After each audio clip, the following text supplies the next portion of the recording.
جو حالات آ رہے ہیں میرے عزیزوں، آپ سب کے لیے بھی میں یہ گزارش کروں گا، دین کی طرف آ جاؤ، سچائی کی طرف آ جاؤ، ورنہ گاجر مولی کی طرح کٹ جاؤ گے، ختم ہو جاؤ گے۔ دین کی طرف آؤ، سچائی کی طرف آؤ۔ اور اسلام نے کہیں پر بھی تمہیں کسی طرح کے آتنک اور دہشت کی تعلیم نہیں دی ہے۔ کہیں پر کسی ٹیررسٹ کی کوئی بھی تعلقات کی، کہیں مجھے کوئی بات بتا دو، اگر کوئی مسلمان اس طرح کی حرکتیں کر جاتا ہے جس کو یہ لوگ بدنام کرتے ہیں، تو ہم سمجھتے ہیں اس کا اسلام سے تعلق نہیں ہوگا۔ اسلام سے تعلق ہوتا تو اس کے اندر صدیق اکبر اور فاروق اعظم کی ادائیں ہوتی۔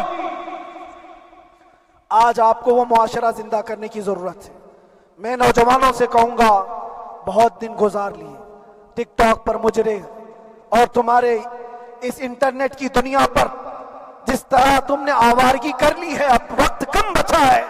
آ جاؤ میرے نبی پاک کی گنبد کی چھاؤں میں، عزت وہیں پر ہے، انہی کے قدموں میں عزت ہے، اور یہاں پر بھی ہے اور آخرت میں بھی ہے، آخرت میں بھی ہے۔ بس اس عزت کے لیے آپ سب سے میں گزارش یہ کروں گا، سچائی کی طرف واپس آ جاؤ، سچائی کی طرف واپس آ جاؤ۔ جو تمہاری نمازیں باقی ہیں اس کو پوری کر لو، اس سے پہلے کہ دنیا تم پر نماز پڑھ دے، اس سے پہلے کہ تمہارے جنازے کی نماز پڑھی جائے، اپنی نمازیں کمپلیٹ کر لو۔ اور علماء ذوی احترام کا ادب و احترام اپنے اندر رکھو۔ صرف اس بات کے لیے آپ کو میں احساس دلانا چاہتا ہوں کہ مجھے جس راستے سے گزارا گیا، جتنے دن قید و بند کی صحبتیں گزاری گئی، یہ صرف یہ میسج دینا تھا کہ پھر اس مولانا کا یہ ہو سکتا ہے تو چھوٹے چھوٹوں کی کیا کر دیں گے۔ ایسا اگرچہ آ جائے موقع، تب بھی گھبرانے کی ضرورت تھی۔ آپ کو پتا ہے اس ملک عزیز ہندوستان کی آزادی میں 30,000 علماء کو پھانسیوں پر لٹکایا گیا۔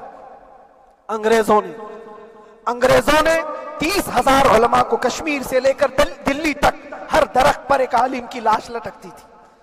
انہوں نے قربانیاں دی ہیں، قربانیاں بزرگان دین کے علماء ذوی احترام کی ہوئی ہیں۔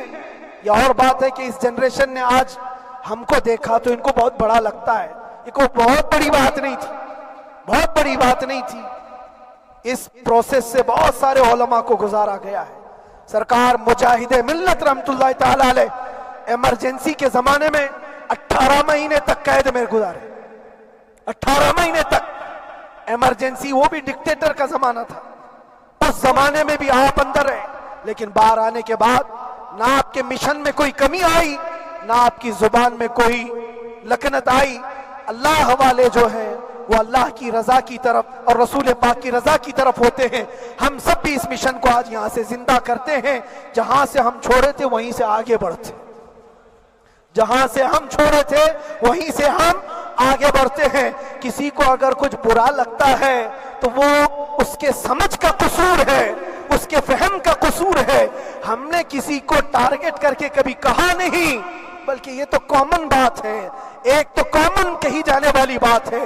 فخر سے اگر کوئی آدمی اپنے گھر میں کہے، کیا بات ہے مولانا آج صبح سے تمہارے گھر میں کچھ ہلچل نہیں ہے، کچھ ہلچل نہیں ہے، ہو سکتا ہے تمہارے گھر میں کوئی نہ ہو، تم اکیلے بیٹھے ہو، بیوی کہیں گئی ہے، ماں کہیں گئی ہے، گھر میں کوئی بنانے والا نہیں ہو، گھر میں خاموشی ہے، تو تم اگر اس کو جواب دے دو کہ کچھ دیر کی خاموشی ہے، شام میں آ جائے گی، کچھ دیر کی خاموشی ہے، شام میں آ جائے گی، تو کیا گناہ کیا، کیا گناہ کیا؟ اس کے حالات پر وہ بول رہا ہے، اس کے گھر میں خاموشی ہے اسی لیے بول رہا ہے۔ ہم نے بھی اسی لیے کہا کچھ دیر کی خاموشی، اس لیے کہ ہم جانتے ہیں اسلام وہ نہیں ہے جو یہاں دکھ رہا ہے آج، اسلام تو وہ تھا جو صدیق اکبر کے زمانے کا تھا، اسلام تو وہ تھا جو فاروق اعظم کا تھا، اسلام تو وہ تھا جو عثمان غنی اور حیدر کرار کا تھا۔ تو وہ جو ہلچل تھی وہ خاموش ہے، صلاح الدین ایوبی کا دور تھا، وہ اسلام کی ہلچل تھی۔ تو میرا گھر آج خاموش ہے، اس لیے تو میں پکار کر کے رہا کچھ دیر کی خاموشی ہے، اور ہمیں اپنے رب سے یقین ہے یہ خاموشی ایک شام ٹوٹے گی، کوئی صلاح الدین آئے گا،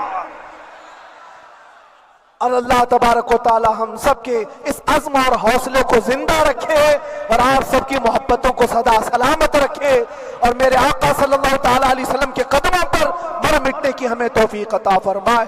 وآخر دعوانا الحمدللہ رب العالمین. لبیک یا رسول اللہ.